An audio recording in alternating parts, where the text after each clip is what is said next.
네, 이어서 이 시각 누리꾼들이 관심을 갖고 있는 기사는 어떤 것들이 있는지 한번 살펴보겠습니다. 뉴스맵 스튜디오에 석지연 앵커가 나와 있습니다. 석지연 앵커, 오늘 아침 어떤 뉴스들에 관심이 많은가요? 네, 오늘도 많은 뉴스들이 제 옆에 화면을 가득 채우고 있습니다. 먼저 누리꾼들의 가장 큰 관심을 받은 기사부터 알아볼까요? 네, 스위스 알프스 산지에서 관광용 항공기가 추락하면서 20명 전원이 숨지는 안타까운 일이 벌어졌습니다. 기사를 통해 함께 확인해 보실까요? 네, 이 사고로 스위스 관광객과 승무원 등 17명과 오스트리아 일가족 3명 등 탑승자 모두가 목숨을 잃었습니다. 이 사고를 당한 비행기는 2차 대전 당시인 지난 1939년에 독일에서 제작된 프로펠러 군용기로 스위스군에서 퇴역 후에 현지 회사 제유에어에이에서 관광 레저용 전세기로 운용이 되었습니다. 이 회사의 최고 경영자에 따르면 1982년에 설립된 이 회사가 인명사고에 연루된 것은 이번이 처음이라고 밝혔는데요. 이탈리아 접경지대인 스위스 남부 로카르노를 이륙해서 츄리히 인근으로 향하던 중에 사고를 당한 비행기는 해발 2,450m 고도의 피츠세그나스산 서쪽 사면과 충돌한 것으로 전해지고 있습니다.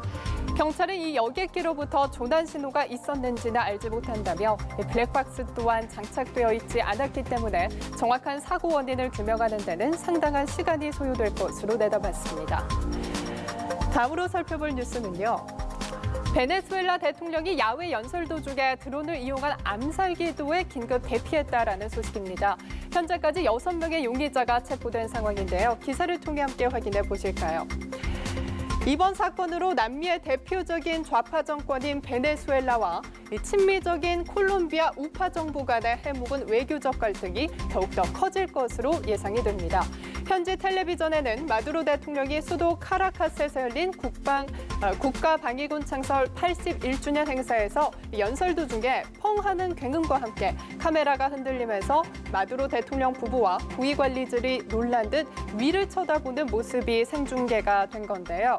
AFP 통신 등 외신에 따르면 마두로 대통령은 대피 직후에 대국민 연설을 통해 내 앞에서 비행체가 폭발했다며 나를 암살하려는 시도로 그 배후에는 후안 마누엘 산토스가 있다는 걸 의심치 않는다라고 밝히기도 했습니다. 그는 이번 사건의 용의자들 가운데 일부가 지금 현재까지 6명이 체포된 상황인데요. 베네수엘라 내 극우 세력이 연계돼 있다라고 말하기도 했습니다.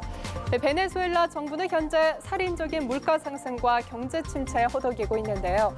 앞서 우파 정권의 콜롬비아가 이 좌파 정권을 무너뜨리기 위한 국제 우파 진영에 선봉에 서 있다고 비판해왔습니다. 마지막으로 살펴볼 뉴스는요.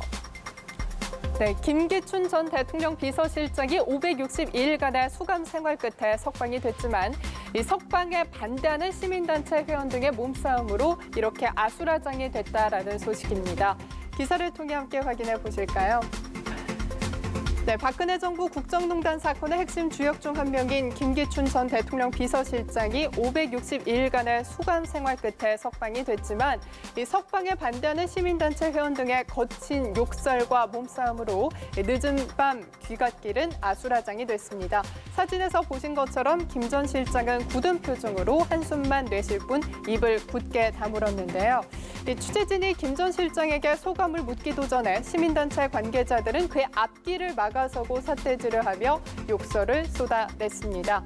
김 전 실장은 욕설을 쏟아내는 시위대, 또 취재진의 카메라 등과 거의 몸싸움을 하다시피 하며 가족들이 준비한 차에 올라탔지만 시위대가 차의 진로를 가로막기도 했는데요.